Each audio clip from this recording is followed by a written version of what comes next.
Salmos, nós vamos ler o 15. Livro de Salmos, nós vamos ler o 15. Acharam? Tem alguém perto de você sem a palavra? Mesmo não conhecendo a pessoa, divida com ela. Está escrito assim, ó. Senhor, o salmista está perguntando, né? O rei Davi. O rei Davi, minha gente, esse homem é o rei ungido de Deus, certo? O Messias teria que descender de Davi, porque o trono do Messias jamais terá fim. E o Davi, ele era muita coisa, não apenas rei, ele era profeta, ele era um homem inspirado. Ele ouvia a voz de Deus. A maior parte dos salmos que você encontrar aqui neste livro, né, pertencem a ele. Então, olha o que ele escreveu aqui, esse salmo de número 15, tão pequeno. Olha que coisa linda. Ele pergunta para o Senhor, é como uma oração. Ele pergunta assim: Senhor, quem habitará no teu tabernáculo? Quem morará no teu santo monte? Aquele que anda em sinceridade e pratica a justiça e fala verazmente, ou fala a verdade, segundo o seu coração. Aquele que não difama com a sua língua, nem faz mal ao seu próximo, nem aceita nenhuma afronta contra o seu próximo. Aquele a cujos olhos o réprobo é desprezado, mas honra os que temem ao Senhor. Aquele que, mesmo que jure com dano seu, não muda. Aquele que não empresta o seu dinheiro com usura, nem recebe subornos contra o inocente. Quem faz isto nunca será abalado. O rei Davi faz a pergunta: quem habitará no tabernáculo? E inspirado pelo próprio Espírito de Deus, ele vai respondendo essa pergunta e vai escrevendo. Então eu li o salmo inteiro, que é curtinho, você já pegou aí, mas aqui diz o versículo 1 e o 2, que é o que nós estamos focando. A pergunta: Senhor, quem habitará no teu tabernáculo? Quem morará no teu santo monte? Aquele que anda em sinceridade e pratica a justiça e fala verazmente e fala a verdade, segundo o seu coração. Amém? Então vamos agora, eu leio só a pergunta de Davi e você também vai perguntar para Deus. Você vai repetir em seguida, como se estivesse perguntando para Deus. Vamos lá. Senhor, quem habitará no teu tabernáculo? Quem morará no teu santo monte? Amém? Você crê que este livro é a palavra de Deus? Que este livro aberto é a boca de Deus falando conosco? Então desocupe as tuas mãos e vamos dar para esta palavra a melhor salva de palmas que já se ouviu em Belém. E enquanto você aplaude, abra a tua boca e diga: glória, glória ao teu nome, Senhor. Isso, vai aplaudindo e glorificando. Você que está assistindo pela TV, você que está ouvindo pela rádio, pela internet, pelo YouTube, pelo Facebook, junte-se a nós aqui em Belém. Glorifique a Deus conosco, aplauda o Senhor conosco. Isso, continua. Pai querido e Deus amado, abre o céu para receber todo este louvor e derrama agora a tua virtude, o teu poder sobre cada vida que te exalta. Meu Deus, este povo quer ouvir a tua palavra. Vem com teu espírito, tome a boca do pregador, tome os lábios do mensageiro. Envia a tua palavra com poder e autoridade. E que a tua palavra percorra Belém, e que a tua palavra percorra o Pará, percorra todo o Brasil, percorra toda a terra e produza o resultado para o qual está sendo mandada, em nome do Senhor Jesus. Diga amém, Jesus. Podeis se assentar. O que eu chamo a tua atenção aqui neste Salmo de número 15? A pergunta é: quem que vai morar no teu tabernáculo?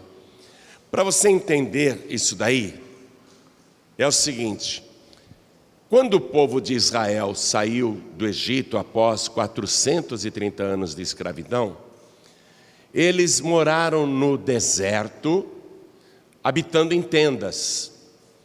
Então, cada família montava a sua barraca, a sua tenda, e eles peregrinavam pelo deserto. Quando chegou lá no Monte Sinai, Deus falou para Moisés: fala para o povo que eu quero que eles me façam um santuário. Aí Deus deu a planta para o Moisés, e Deus falou: Moisés, você fala para o povo fazer a oferta alçada e o povo construir esse tabernáculo. Aí Moisés chegou, falou isso para o povo, e o povo todo contribuiu com alegria e fizeram aquele tabernáculo. Um tabernáculo segundo a orientação de Deus. Então, no tempo que eles moraram no deserto, um deserto perigoso, cheio de serpentes e escorpiões, onde não tinha água, onde não tinha vegetação, onde não tinha alimentação, era assim: o tabernáculo do Senhor, que era uma tenda gigante, uma tenda portátil enorme, ficava no centro do arraial, no centro do acampamento. E todas as tendas menores dos israelitas ficavam em volta. Eram 600 mil homens, fora mulheres e crianças. Então era um acampamento gigante, mas o tabernáculo do Senhor ficava lá no meio. E nenhuma pessoa podia entrar naquele tabernáculo se estivesse em pecado. E a população, os membros, o povo de Israel, tinha limites para entrar no tabernáculo.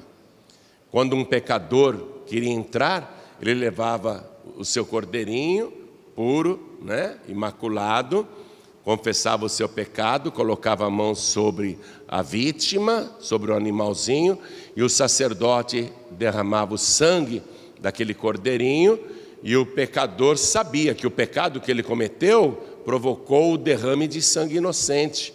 O animalzinho estava morrendo sem ter culpa nenhuma e morrendo no lugar dele, porque o certo era o pecador morrer.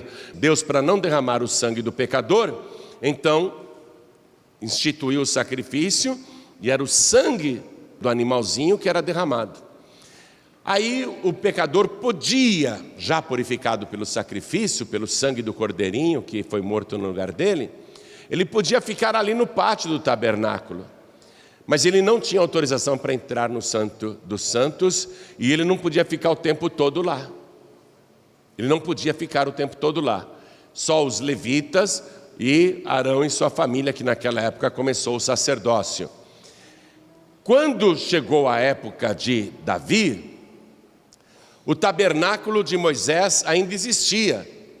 E todo mundo queria morar no tabernáculo, mas todo mundo sabia que entrar ali em pecado era a morte certa. Nem um sacerdote em pecado podia entrar ali. Aí Davi fez esta oração perguntando para o Senhor: quem poderá habitar no teu tabernáculo?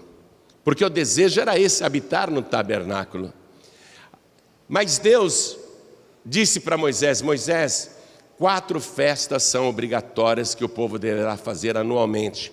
Primeira, a festa da Páscoa. Segunda, a festa das primícias. Terceiro, a festa de Pentecostes. E quarto, a festa dos tabernáculos. Festa dos tabernáculos. Para que a festa dos tabernáculos? Para lembrar nas gerações futuras os 40 anos que seus antepassados moraram naquele deserto perigoso, sem comida, sem água, sem vegetação. Mas, apesar de todos os perigos, os antepassados desfrutavam da presença de Deus todos os dias. Quer dizer que apesar de todo conflito que havia guerras, problemas, eles enfrentavam dificuldades, perigos, doenças, mortandade, pragas. Apesar de tudo aquilo, eles tinham a certeza de que o tabernáculo de Deus estava no meio deles, que Deus habitava no meio deles, e eles desfrutavam da presença de Deus.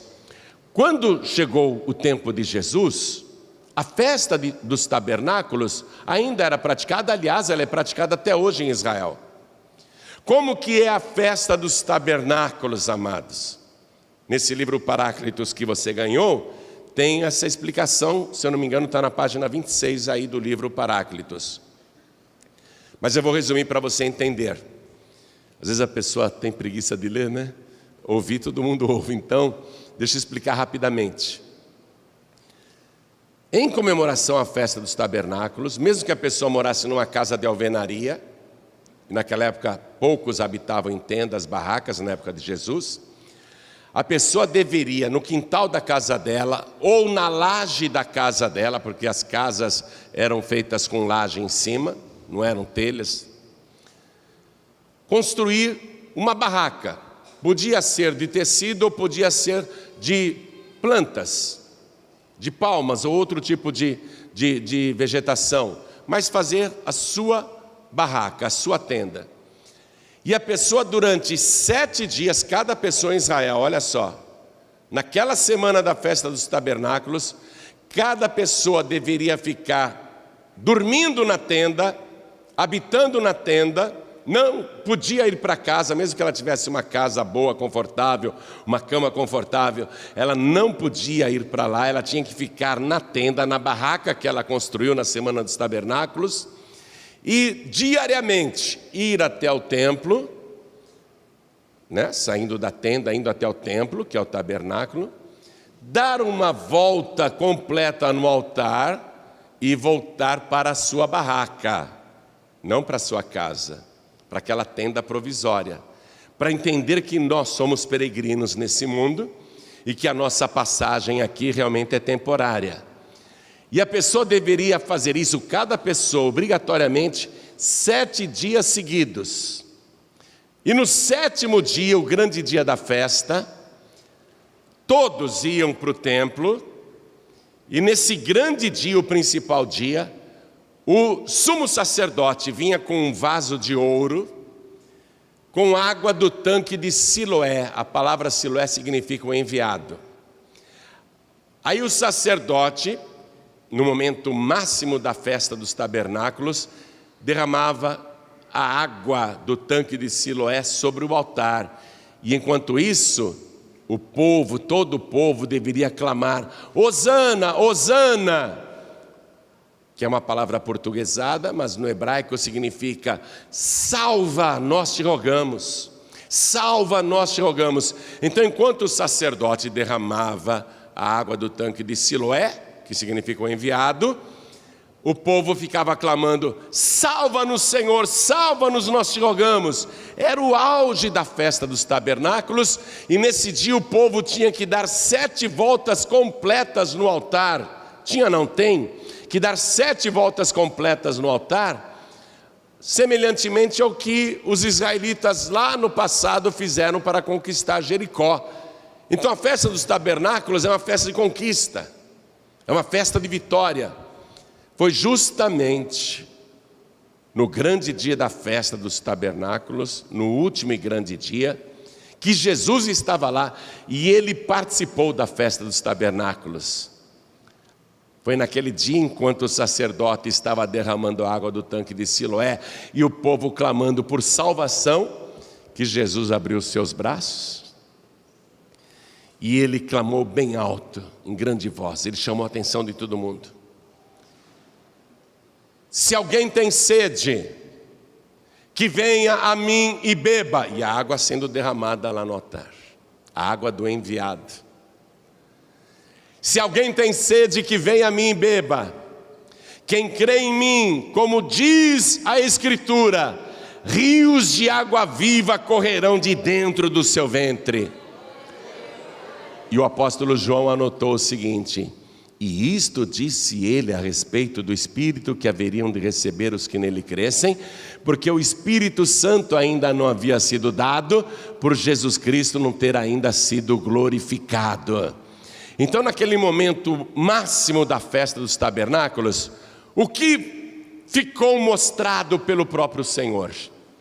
Que o desejo de Davi, o desejo de todo mundo, era morar no tabernáculo, não é isso? Senhor, quem habitará no teu tabernáculo? Quem é puro, isso, fala a verdade, não é? Não é isso? Quem não engana ninguém, quem não difama, etc. O desejo de Davi e de todos os israelitas era ter dignidade para morar no tabernáculo. Só que Jesus está fazendo diferente ali. Ele está dizendo: não é você que vai morar no tabernáculo, sou eu que vou morar dentro de você. Rios de água viva fluirão de dentro do teu ventre. Primeira carta de Paulo aos Coríntios, capítulo 3, versículo 16, está escrito assim: ora, não sabeis que o vosso corpo é o templo do Espírito Santo e que o Espírito de Deus habita em vós? Então qual é a festa dos tabernáculos hoje? Não é você habitando no tabernáculo de Deus, é o Espírito Santo de Deus habitando dentro do teu tabernáculo. E eu vou te dizer, hoje o Espírito de Deus quer fazer uma morada poderosa dentro de você. Rios de água viva correrão de dentro do teu ventre. Nunca mais você terá sede. Você poderá atravessar o deserto desta vida e Deus estará dentro de você. Esta é a festa. E a festa dos tabernáculos se cumpriu. Eu quero que você entre nessa festa, porque Jesus quer dar essa festa dentro de você. Lá no livro de Apocalipse, capítulo 3, versículo 20, tem um versículo que você conhece, onde Jesus diz assim: eis que estou à porta e bato. Se alguém ouvir a minha voz, você vê, está aberto para qualquer pessoa. Se alguém ouvir a minha voz e abrir a porta, eu entrarei em sua casa, e com ele cearei e ele comigo. Vamos ficar todos de pé agora, porque Jesus quer dar a festa dos tabernáculos dentro de você. Jesus falava assim para os discípulos: o Espírito da verdade, Paráclitos. Paráclitos é o nome grego do Espírito Santo, porque o Evangelho de João foi escrito originalmente em grego, viu? Não foi escrito em hebraico nem aramaico, foi escrito em grego. E toda vez que aparece o nome do Espírito Santo no Evangelho de João, no original, é Paráclitos. Na nossa tradução está escrito Consolador, Ajudador e até Advogado. Mas Consolador, o que ele faz? Só consola quando a gente está triste? O ajudador faz o quê? Só ajuda quando a gente precisa? O advogado o quê? Só defende quando a gente está com problemas? O Espírito Santo é muito mais do que isso. Ele é consolador, ele é ajudador, ele é advogado, mas ele é mais que isso. Ele é a terceira pessoa da Trindade. Paráclitos é o Deus Todo-Poderoso. E Jesus disse: o Espírito da verdade que o mundo não pode receber. Quem é do mundo não tem como receber o Espírito Santo, porque não vê nem o conhece, disse Jesus aos discípulos. Mas vós o conheceis, porque Ele habita convosco e estará em vós. Então, naquele momento em que Jesus disse estas palavras, Ele era o único ser humano que tinha o Espírito Santo dentro dele. Vós o conheceis porque Ele habita convosco, o Espírito da verdade. Então os discípulos conheciam através de Jesus o Espírito da verdade. Mas Jesus disse: mas Ele estará em vós. E é lindo, sabe por quê? Paráclitos quer dizer ao lado e Cletos, chamado. Então Jesus disse: halos Paráclitos, outro igual a mim, chamado para ficar ao seu lado para sempre. Mas Jesus está dizendo, Ele não quer ficar do lado de fora, ao seu lado só. Ele estará em vós. dentro. Você é o tabernáculo do Deus vivo. Pastor, eu quero o Espírito Santo. Qual é a condição para que o Espírito Santo habite em você? Primeiro, que você seja limpo de todos os seus pecados. Porque o Espírito Santo não pode habitar onde há iniquidade. Então o nosso corpo tem que ser purificado de todo o pecado. Essa é a primeira condição. Você não pode ter pecado. Agora, quem sozinho pode dizer: eu sou um santo, eu não tenho pecado nenhum? A palavra de Deus diz que não há ser humano que não peque.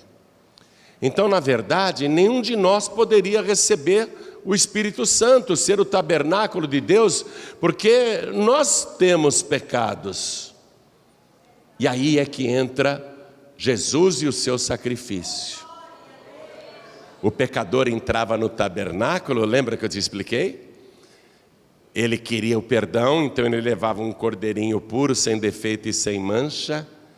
Ele colocava a mão sobre o cordeirinho, o sacerdote sacrificava o animalzinho, o seu sangue era derramado e o pecador via que o seu pecado produzia morte. Quem deveria morrer era o pecador, mas o cordeiro morreu no lugar dele. Agora Jesus é o Cordeiro de Deus que tira o pecado do mundo. Então, nesse momento, você precisa receber Jesus. Você entende isso? Reconhecer: eu sou um pecador, mas eu quero o Espírito Santo. Eu preciso ser perdoado. Eu preciso então me apresentar diante de Deus no tabernáculo com o Cordeiro. Imagina aqui, eu sou o pecador. Imagina, eu sou o pecador. Mas cadê o meu Cordeiro? Vamos imaginar que ele é Jesus, né? Jesus, entra comigo agora lá no tabernáculo, me purifica dos meus pecados com teu sangue. Eu creio que o Senhor morreu no meu lugar para me salvar. Esta é a minha fé. O Senhor me purifica agora de todo pecado. Aí Jesus, claro, aí ele tira todo o pecado. Ele é o Cordeiro de Deus que tira o pecado do mundo. Aí, olha só como nós precisamos de novo de Jesus. João Batista pregava dessa maneira: eu, na verdade, vos batizo com água para arrependimento, mas aquele que vem depois de mim é mais poderoso do que eu. Eu não sou digno de me agachar, desatar as correias e carregar as suas sandálias. Ele vos batizará com o Espírito Santo e com fogo. Eu preciso de Jesus para que Ele me purifique de todo o pecado, e eu preciso dEle, porque só Ele batiza com Espírito Santo e com fogo. Ele tem poder para colocar o Espírito Santo dentro de mim e dentro de você. Pastor, eu quero Jesus como meu único, suficiente, exclusivo e eterno Salvador. Eu quero que Ele me purifique para que o meu corpo seja o templo, o tabernáculo do Espírito Santo. Eu quero que Ele dê essa festa dentro de mim. Eu quero sentir rios de água viva correndo de dentro do meu ventre, saltando para a vida eterna. Eu quero sentir o poder de Deus jorrar dentro de mim. Eu quero transbordar da presença de Deus. E é por isso que eu preciso de Jesus. É por isso que eu quero entregar minha vida para Jesus, porque é só Jesus que batiza com o Espírito Santo. Primeira coisa, entregar a vida para Jesus. Eu quero que você hoje tenha esta fé. Jesus disse: quem crê em mim, como diz a Escritura. Quero que você creia como diz a palavra. Quero que você creia, porque se você crer agora mesmo, todos os teus pecados serão perdoados e ele será retirado de você. O sangue de Jesus vai te purificar de todo o pecado. Ele vai zerar o teu passado como se você nunca tivesse pecado, e Ele vai escrever o teu nome no livro da vida do Cordeiro. Ter a certeza da salvação quero que você creia, porque hoje, se você crer, você vai voltar para casa sem nenhum pecado. E mais, se você crer e continuar crendo, você vai voltar para casa cheia do Espírito Santo de Deus. É muita bênção que Ele preparou para você. É a festa dos tabernáculos. Quem aqui, ouvindo a palavra, quer a purificação dos pecados, quer o perdão? Quem aqui quer receber Jesus como único, suficiente, exclusivo e eterno Salvador? Ergue tua mão direita assim bem alto, não tenha vergonha não. Ergue bem alto a tua mão. Todos que ergueram as mãos, vem aqui para frente, por favor. Vem para cá, pede licença. E eu vou te esperar de joelhos, tá? Eu vou ficar aqui ajoelhado te esperando. E a igreja vai aplaudir e glorificar ao Senhor por cada vida que está chegando. E está chegando muita gente. Ô glória, vamos aplaudir mais ao Senhor. Ô glória, é a melhor coisa que vocês estão fazendo. É a melhor decisão que vocês já tomaram na vida. Decidir uma carreira é legal. Eu vou ser médico, vou ser advogado, vou ser publicitário, vou ser engenheiro, vou ser arquiteto, né? É muito legal você ser empresário, é legal você decidir a sua carreira. É uma emoção muito grande. É legal também você decidir com quem você vai casar, construir um lar, uma família, tudo isso é legal. Mas muito mais legal foi o que você fez agora. Você disse: Jesus é o meu único Salvador. Isso é maravilhoso. Permanece aqui. Está chorando de alegria, né? É de alegria, né? Está feliz? Eu quero chamar aqui na frente os filhos pródigos. Meu amado, minha amada, preste atenção. Você que está sem igreja nenhuma, ou você que não está frequentando uma igreja, só acompanha de longe. Quero falar com você. Jesus disse assim: o Filho do Homem virá num momento em que ninguém imagina. Nós estamos vivendo a época descrita por Jesus, lá em Mateus 24 e 25. Leia depois as profecias. Você vai ver o retrato desta época. Você vai dizer: parece o jornal de hoje? Parece que eu estou lendo o jornal de hoje? Está falando da minha época aqui? E ao mesmo tempo Jesus profetizou o esfriamento dos salvos, e que as pessoas iriam esfriar na fé. Ele pergunta assim: quando o Filho do Homem vier, porventura achará fé na terra? Repare que cada vez mais as pessoas estão esfriando, não estão indo para a igreja, não estão buscando ao Senhor, não estão firmes no caminho. Repare que as igrejas estão se distanciando do verdadeiro evangelho. As igrejas estão se desviando, não é o povo mais que está desviando, o povo já desviou faz tempo. As igrejas estão se desviando hoje em dia. Nós estamos vivendo uma época perfeita. A qualquer momento Jesus vai voltar. E você, filho pródigo, filha pródiga, que conhece a palavra tanto quanto eu, sabe que se Jesus mandar tocar a trombeta e você não estiver em comunhão com Ele, você não subirá e ficará para a grande tribulação. E se o mundo hoje já está uma tribulação, imagine como será isso daqui, depois que todos os salvos e o Espírito Santo for retirado da terra. Imagine como ficará esse mundo na grande tribulação. Se agora já não está fácil, imagine sem o Espírito Santo. Imagine sem os salvos, que são o sal da terra. Jesus dizia assim: vós sois o sal da terra.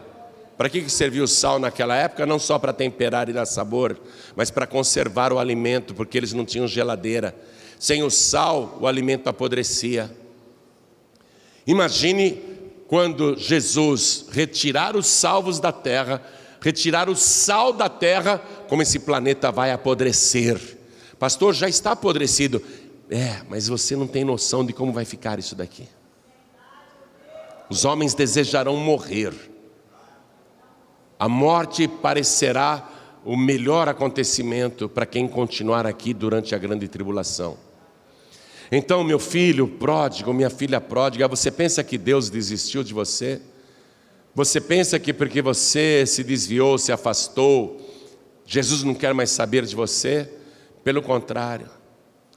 Quando Jesus contou a parábola do filho pródigo, ele contou que quando o filho voltou, o pai correu ao encontro dele. O pai o abraçou, o pai o beijou, o pai tirou aquelas roupas de farrapos e ele estava descalço, colocou uma sandália nova nos seus pés, colocou roupas novas sobre ele, roupas limpas e um anel de poder no dedo para dizer: esse é meu filho, amém? Então hoje, filho pródigo, só falta você dizer: eu voltarei para a casa do meu pai. E o pai não vai te recusar, não haverá nenhuma palavra de censura, não haverá nenhuma crítica. O pai não dirá: se deu mal lá no mundo, não quero nem saber de você mais. Não, o pai não dirá isso. Ele vai mandar, pelo contrário, dar uma festa para te homenagear. Jesus disse que vai ter festa no céu se você voltar agora, viu? Todos que estão sem igreja, em nome de Jesus eu desamarro a tua vida. Vem aqui para frente agora, vem aqui para frente, eu te desamarro agora. Satanás não tem mais poder para te reter, o diabo não tem mais como te segurar. Vem aqui para frente, filho pródigo, vem aqui para frente, filha pródiga, e vamos aplaudir mais a Jesus, porque esse meu filho estava morto e reviveu, tinha se perdido e foi achado. E o que mais Jesus profetizou para essa nossa época? Jesus profetizou que muitos ficariam sem azeite.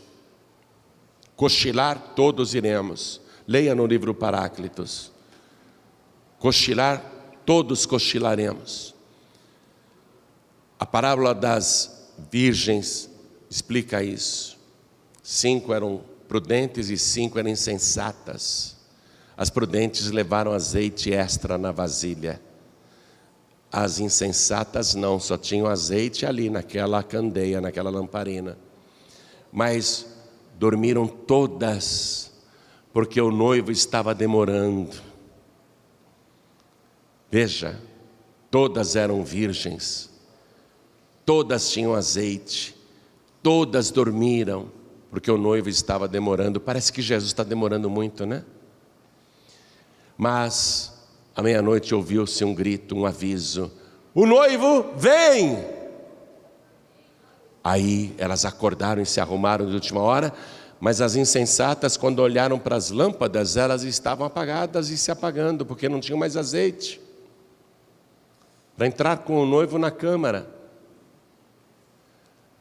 Mas as prudentes levaram azeite extra numa vasilha. Leia o livro Paráclitos, você vai ver isso. E elas levaram azeite extra que daria para esperar o tempo necessário até a chegada do noivo. O azeite é o símbolo do Espírito Santo. Não basta todas serem virgens, não basta todas estarem esperando o noivo. O que todos nós precisamos é o Espírito Santo. É isso que vai garantir a nossa entrada quando Jesus voltar. Então todos que ainda não falam línguas estranhas, todos que ainda não são batizados com o Espírito Santo e com fogo, vocês estão sem azeite. Vem aqui para frente, vem aqui para frente, vem para frente. Os obreiros, por favor, fiquem olhando as coisas que as pessoas deixam nas cadeiras. Nós precisamos desse azeite, porque senão a nossa lâmpada se apaga. E eu quero que você me prometa que você vai ler o livro Paráclitos 2 vezes até o próximo domingo. Viu? Se alguém chegou mais tarde e não ganhou o livro Paráclitos, não se preocupe que depois daremos. Mas eu quero que você prometa que você vai ler 2 vezes esse livro até o próximo domingo. É fácil ler. Pastor, nunca consegui ler um livro inteiro. E esse você vai ler mais do que 2 vezes. Você vai se apaixonar. Um rapaz deu o seguinte testemunho sobre esse livro Paráclitos. Ele falou assim: pastor, eu li o Espírito Santo, escrito pelo Billy Graham. Eu li Bom Dia Espírito Santo, escrito pelo Benny Hinn. E agora eu li o Paráclitos. E a conclusão que eu cheguei ao ler Paráclitos é que eu não sabia nada do Espírito Santo.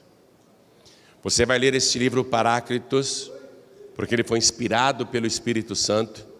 Ele está mostrando o que quer de você. Por isso que eu quero que você leia 2 vezes. Porque nós estamos vivendo esse tempo.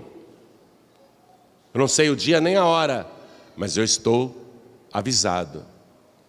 Eu tenho que vigiar e orar, e eu tenho que ter o azeite. Amém? Você vê o que significa 10 virgens ali na parábola? 10 pessoas salvas. E o número 10 na Bíblia é o número de totalidade. Quer dizer, significa todos os salvos. Amém? Mas 5 não tem, a metade não tem o Espírito Santo. A metade não tem. E não vai dar tempo de buscar o azeite quando o noivo chegar, porque além dele recolher os salvos, ele vai tirar o Espírito Santo também. Por isso que as outras que saíram para buscar azeite ficaram do lado de fora, porque não havia mais azeite, o Espírito Santo já tinha sido retirado. Você está pegando a coisa? Então, hoje nós vamos fazer a busca do Espírito Santo aqui. Amém? Hoje nós vamos orar e você vai ser cheio de azeite. Jesus vai acender a chama do Espírito em você. Quero falar com você que está assistindo esta mensagem pela TV, ou pelo youtube.com/joanribe, ou pelo facebook.com/joanribe, ou baixou o aplicativo dos pregadores do telhado. Você que está assistindo esta mensagem, algum pregador do telhado te deu, mandou você assistir, quer entregar a vida para Jesus, quer voltar para Jesus, se ajoelhe ao lado do teu televisor, se ajoelhe ao lado do teu computador.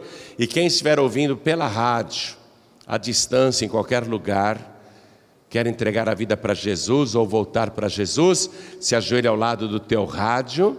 E se não for possível se ajoelhar, porque você está em hospital, ou está em trânsito, ou está dirigindo, então faça assim, coloque a mão direita sobre o teu coração. Vamos dobrar os nossos joelhos diante do altar, e quem está à distância, se possível, se ajoelhe ao lado do rádio, ao lado do computador, ao lado do televisor. Se não puder ajoelhar, não tem problema, viu? Pastor, ele não consegue ajoelhar, não tem problema nenhum. Em espírito, pode se ajoelhar, amém? Amém? Então você que se ajoelhou, está com a mão direita sobre o coração, ore assim comigo: meu Deus e meu Pai. Ele ouve? Também não. Ele entende os lábios, né? Também não? É. Mas entende os lábios? Então todo mundo: meu Deus e meu Pai, eu ouvi a Tua palavra e preciso de purificação, porque aprendi com o Senhor Jesus, que é o Senhor que quer morar dentro de mim e transformar o meu corpo no Teu tabernáculo. E eu sei que o Senhor só habita em quem é puro de coração. Eu não tenho pureza própria. É por isso que eu me apresento diante de Ti com o meu Cordeiro, com o Senhor Jesus, que derramou o seu sangue lá na cruz para me purificar de todo o pecado. Morreu o inocente no meu lugar, morreu o justo pelos injustos, morreu o santo pelos pecadores, morreu Ele por mim, e eu declaro que o Senhor Jesus é o meu único, suficiente, exclusivo e eterno Salvador.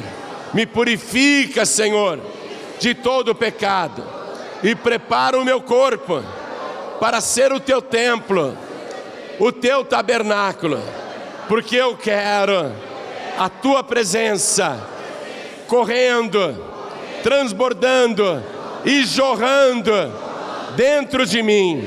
Eu quero ser uma pessoa transbordante da tua glória. Meu Deus querido, ouve a minha oração, me purifica agora com o sangue de Jesus e escreve o meu nome no livro da vida, porque Ele é o meu único, suficiente, exclusivo e eterno Salvador, para todos sempre. Amém.